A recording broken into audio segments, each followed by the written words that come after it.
Ito po ang pinakabagong Honda Click 125 Special Edition 2025 model. At ang ganda talaga nito pong kanilang glossy red color. Silipin natin ngayong araw. Tara!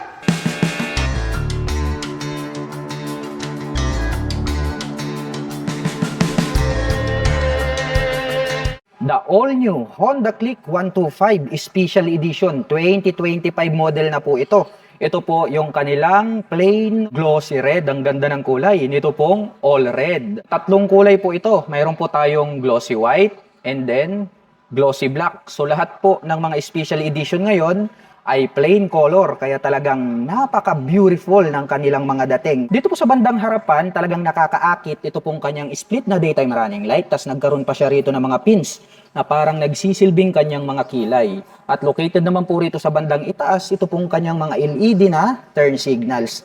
At pag ating tinitigan, ito pong kanyang main headlight para po itong mata na nalilisik ng agila. At may hati po yan sa dalawa. At naka full LED na po, ito pong kanyang high beam and low beam. At dito po sa bandang gitna, naka in-shape design yan na black color. Nakaterno po yan dito po sa kanyang handlebar cover. Kung inyong mapapansin, naka in-shape din po yan and red color. Ayan o, letter M and then letter M din po siya. At may nakalagay naman po rito na Honda na decal in white color. At ito po pala ay equipped with park brake lock. At mapunta naman po tayo rito po sa kanyang side profile. Matutulis din po ang pagkakadesenyo nito pong kanyang side profile. At may nakalagay naman po rito na Honda decal na white color. At nagkaroon po siya ng windlet dito and then black color na kung saan ay pwedeng pumasok ang hangin. Mapunta naman po tayo rito po sa kanyang front suspension. Ito po ay gumagamit ng traditional telescopic fork. Black color po ito pong kanyang front suspension. At ito po ay equipped with single rotor disc brake na flower design with black color na Tokiko na single pad caliper.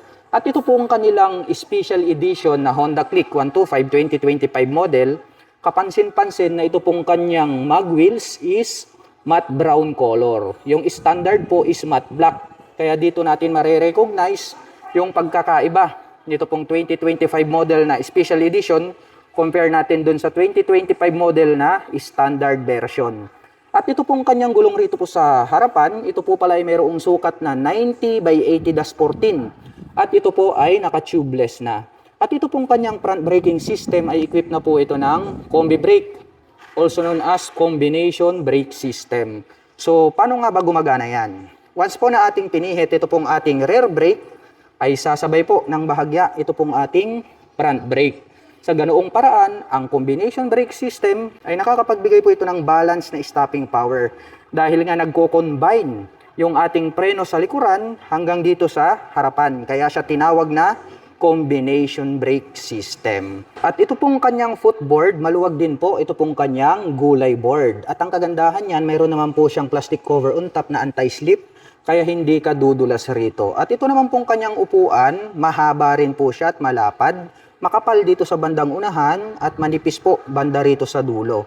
At malambot din po ito pong kanyang upuan. Simple lang naman po ito pong kanyang seat cover. Black color naman po ang kulay nito pong kanyang seat cover. At kapansin-pansin, ito pong ating special edition. Ito pong kanyang grab bar ay matte brown color. Doon po sa standard version, ang kulay po nito is itim. Kaya mapapansin natin na ito pong ating special edition ay matte brown po. Ito pong kanyang grab bar. Nakaterno po yan dito po sa kanyang mga cast wheel. Ayan o. Matte brown sa likod. And then, matte brown dito sa harap. So, dito natin marirecognize yung special edition. Buksan naman po natin ito pong upuan para makita natin itong kanyang underseat compartment. Maluwag din po ito pong kanyang underseat compartment. At mayroon naman po itong size na 18 liters. At kasyang-kasya naman po rito ang isang half-face helmet. At bukod dyan, marami na din po tayong mailalagay dyan ng mga personal belongings. At dito na rin po located ito pong kanyang fuel tank. At ito po pala ay mayroong fuel tank capacity na 5.5 liters. At mayroon naman po itong fuel consumption na 50 km per liter. Close po natin ito pong kanyang upuan.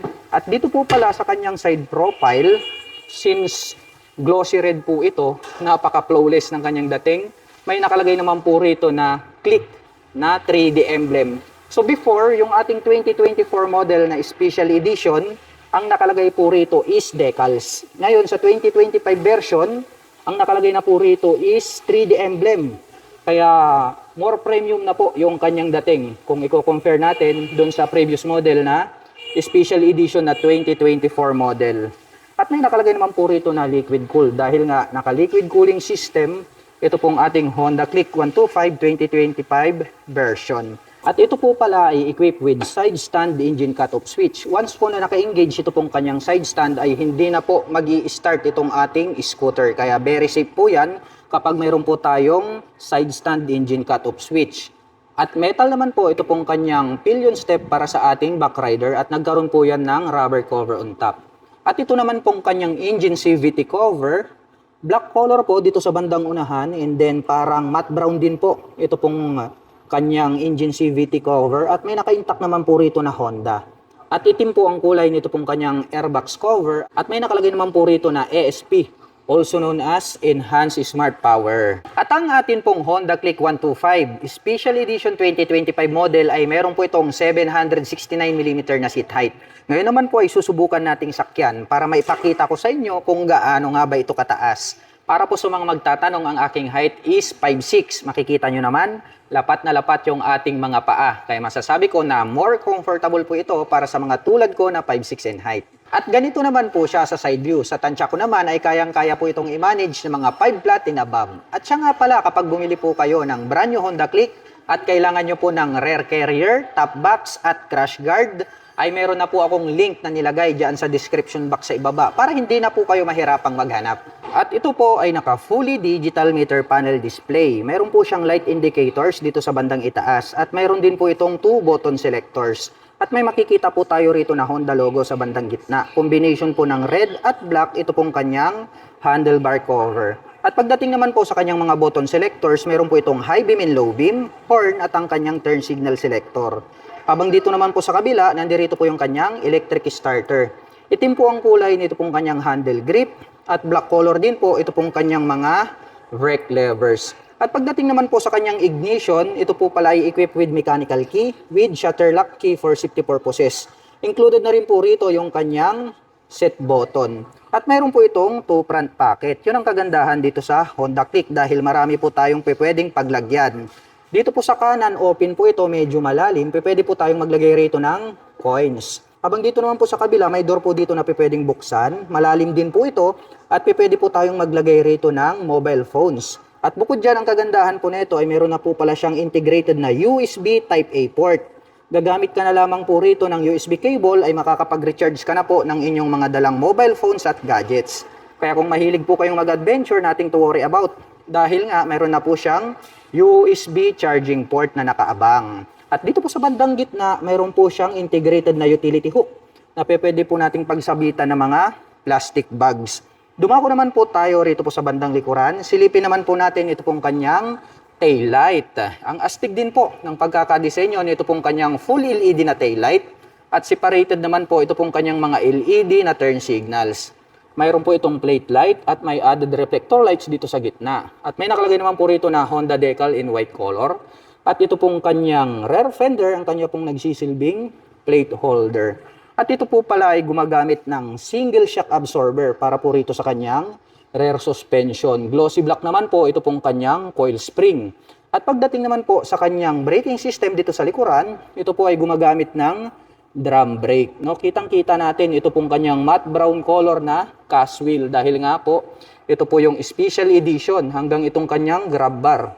So matte brown color yan. Pag yung standard version, gaya ng sabi ko, black color po ang mga yan. At ito pong kanyang stop pipe is matte black color. Itim din po ang kulay nito pong kanyang head protection guard. At gray color naman po ito pong kanyang tip at mayroon po itong single exhaust. At ito pong kanyang gulong rito sa likuran, ito po pala ay mayroong sukat na 100 by 80-14. At gaya po ng sabi ko sa inyo, ito po ay naka-tubeless na. At ang brand name po nito pong kanyang stock tires is Federal. At ito po ay gumagamit ng liquid cooled para po rito sa kanyang cooling system. At pag-usapan naman po natin ang kanyang engine specifications. Mayroon po itong 125 cubic centimeter engine displacement. Naka-single cylinder, single overhead cam, 4-stroke with 2 valve at nakakapag-provide po ito ng maximum power na 8.2 kW at 8,500 RPM. habang nakakapagbigay naman po ito ng maximum torque na 10.8 Nm at 5,000 RPM. At ang presyo po ng Honda Click 125 Special Edition 2025 version ay nagkakahalaga po ito ng 84,900 pesos. At kung gusto mo naman pong kumuha ng hulugan ay kailangan mo pong mag-down payment ng 5,800 pesos. At mayroon naman po itong 4,572 pesos sa loob po yan ng 3 taon.